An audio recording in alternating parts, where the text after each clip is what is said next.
반갑습니다. 목요일 큐티를 같이 나눠보도록 하겠습니다. 오늘 말씀은 레위기 15장 1절에서 18절 말씀이 되겠고요. 오늘 제목은 내 몸의 작은 변화까지 주님 앞에 구별하는 법입니다. 함께 말씀을 읽도록 하겠습니다. 여호와께서 모세에게 아론에게 일러 가라사대 이스라엘 자손에게 고하여 이르라. 누구든지 몸에 유출병이 있으면 그 유출병을 인하여 부정한 자라. 그 유출병으로 말미암아 부정함이 이러하니 곧 몸에서 흘러나오든지 그것이 엉겼든지 부정한즉 유출병 있는 자의 눕는 상은 다 부정하고 그의 앉았던 자리도 부정하니 그 침상에 접촉한 자는 옷을 빨고 물로 몸을 씻을 것이며 저녁까지 부정하리라.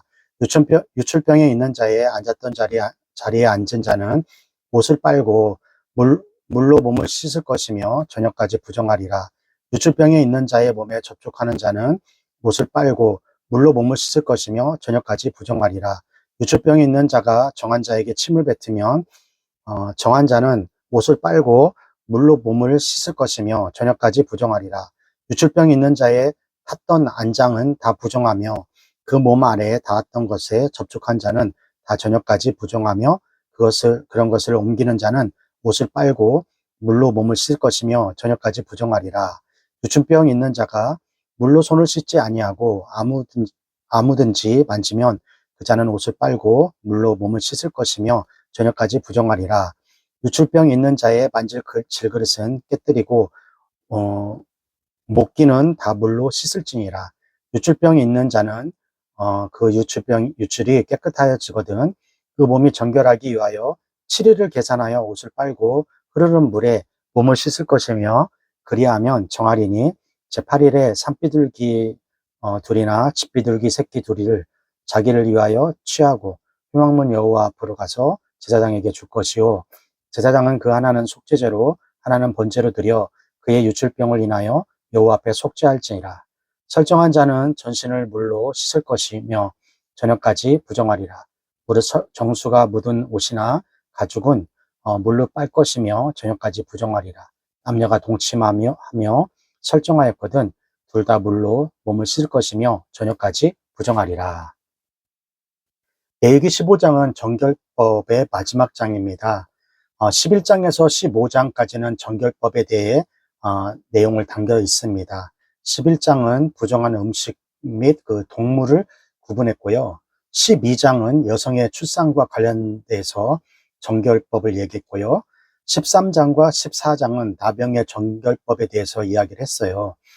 오늘 15장은 남녀의 생식기에서 나오는 정상적인 유출과 비정상적인 방법으로 나오는 유출에 관한 정결법을 다루고 있습니다. 11장의 음식에 관한 정결법은 부정한 음식을 먹었거나 부정한 동물을 만졌으면 저녁까지만 부정할 것이고 그 이후에는 자동적으로 정결하게 됩니다. 12장은 여성의 출산과 관련해서는 남자 아이를 출산하면 40일, 여자 아이일 경우 80일간의 부정한 기간을 가졌습니다. 13장과 14장은 나병에 관한 질병은 정결해지는 방법이 없었어요. 그래서 나을 때까지 부정한 거예요. 하지만 하나님의 은혜로 나을 경우 8일 동안 화목제사를 제외한 모든 나머지 4가지 제사를 드리고 정결하다고 확증 판단을 받게 됩니다. 오늘 15장은 그리고 오늘 남자와 여자의 유출병 성기에서 나오는 이 물질의 정결법은 저녁까지 또는 10일까지 부정하다고 합니다. 특이한 점은 남자와 여자가 걸린 유출병은 부정함의 근원이 된다는 거예요. 그들이 만지는 것도 부정하게 되고요. 부정한 사례 중에 가장 전염성이 강합니다. 예를 들어 부정한 동물을 만지면 그 사람의 부정함의 근원이 되지는 않았어요. 하지만 15장에 나오는 유출병은 그 부정함의 근원이 되므로 몸에 닿은 사람들은 모두 부정하게 되고 유출병에 걸린 자가 엉덩이로 앉는 모든 것은 부정한 것이 되는 거예요. 그리고 입에서 나오는 침도 다른 사람들을 전염시킵니다. 하지만 유출병에 걸린 자들은 진영 밖으로 격리는 되지 않았어요. 진영 안에서 함께 살게 됩니다. 사실 정결법의 모든 기준은 하나님께서 정하신 것입니다.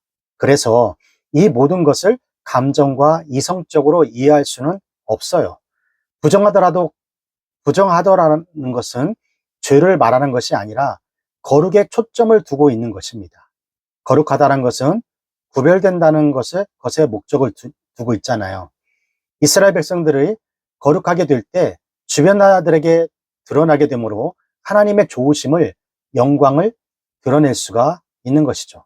그 당시 주변 나라들이 자기 나라들의 우상들에게 제사 드릴 때 성관계하는 것을 하나의 예배 방법으로 채택하여 드릴 때가 있었지만, 그러나 이스라엘 백성들은 예배 때에 성관계를 금지합니다.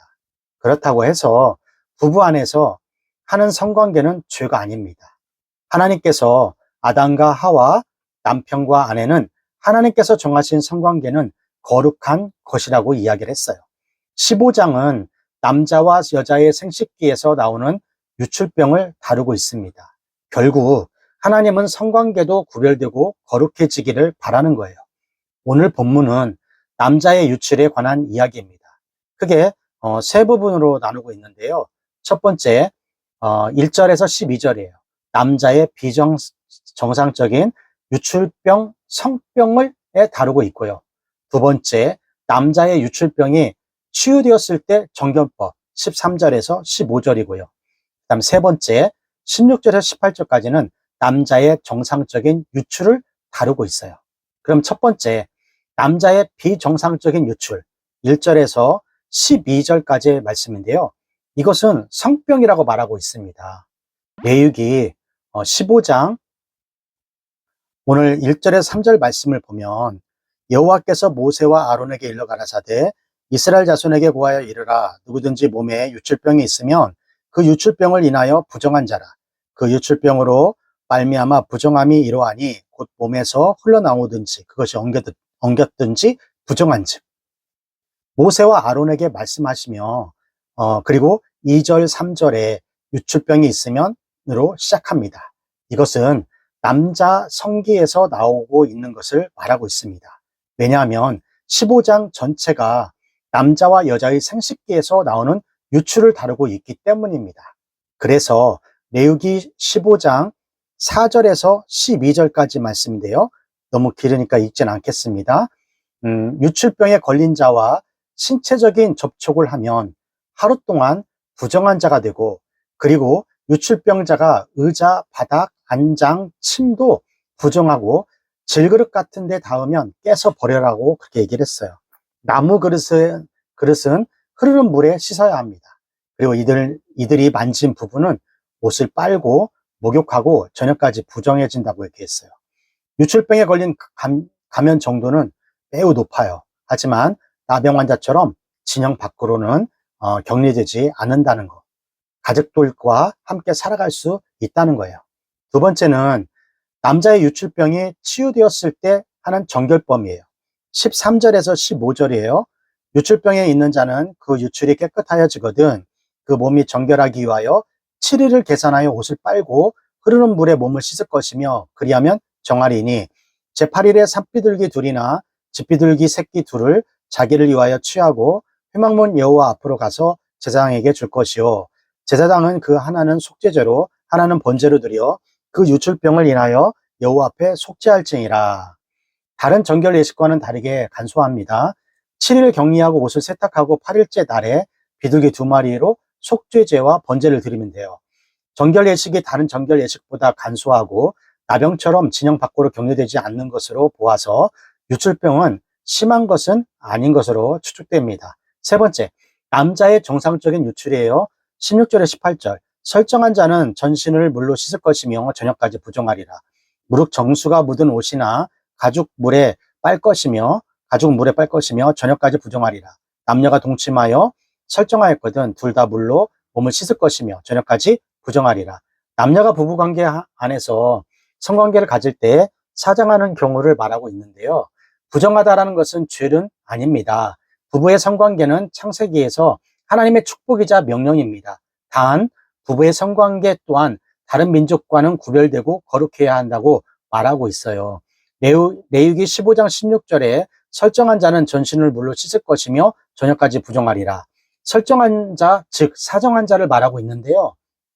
그는 몸을 씻고 저녁까지 부정해집니다. 그리고 정수가 정에게 묻은 옷과 가죽은 물에 빨아야 합니다. 동일하게 저녁까지 부정하게 된다고 이야기하고 있네요. 레위기 15장 18절에 보면 남녀가 동침하여 설정하였거든 둘 다 몸을 씻을 것이며 저녁까지 부정하리라. 그리고 아내도 몸을 씻고 저녁까지 남편과 함께 부정해진다고 말하고 있습니다. 오늘 본문은 남자의 비정상적인 유출, 즉 성병으로 인한 부정함과 부부간의 정상적인 성관계로 인한 유출, 즉 부정함에 다루고 있습니다. 성관계는 하나님께서 무조건 안 된다고 말하지 않습니다. 성관계는 하나님께서 인간에게 주신 축복이에요. 단 성관계는 하나님이 주신 거룩함, 구별해야 해요. 그것은 한 남자, 한 여자가 결혼한 이후에 성관계를 해야 한다는 것입니다. 이것이 바로 하나님께서 이 시대에게 주신 정결 예식입니다. 하나님의 기준으로 정해주신 것이죠. 그렇다고 해서 기독교가 혼전 순결을 지키는 것만 하는 종교로만 생각하면 잘못된 것입니다. 다윗도 범죄했고 용서를 받았어요. 하지만 그렇다고 해서 원인 이후 따라오는 결과가 없어지지는 않았습니다. 다윗의 고생한 부분을 생각해 보세요. 하나님이 정하신 기준은 선하기 때문에 우리에게 정해주신 것입니다. 우리는 그분의 뜻을 신뢰해야 돼요. 그리고 때로는 부모 세대가 그것을 지키지 못했다 하더라도 자녀 세대에는 반드시 알려줘야 할 사명이 있는 것입니다. 자, 여기까지가 레위기 15장 1절에서 18절까지의 말씀이고요. 오늘 말씀을 통해서 우리는 무엇을 묵상하고 무엇을 적용해야 할까요? 첫 번째, 순결한 신부, 순결한 신랑, 거룩한 삶으로 하나님 기준 안에서 아름다운 교제를 나누어 보았으면 좋겠습니다. 여러분은 성경적 개념으로 성 개념을 가지고 있나요? 혹시 내가 구별된 삶, 거룩한 삶을 살고 있는지 한번 점검해 보시기 바랍니다. 꼭 지금 내가 혼인 전 성관계에 찬성한다면 오늘 한번 하나님의 기준을 보면서 내 생각을 고치시기 바랍니다. 오늘 순결한 신부, 순결한 신랑이 되기를 주님의 이름으로 축복합니다. 교육보고 힘있게 외치고요. 오늘 큐티 마치겠습니다. 교육보고 시작! 공부 잘해 남주자, 돈 많이 벌어 남주자, 은혜 많이 받아 남주자.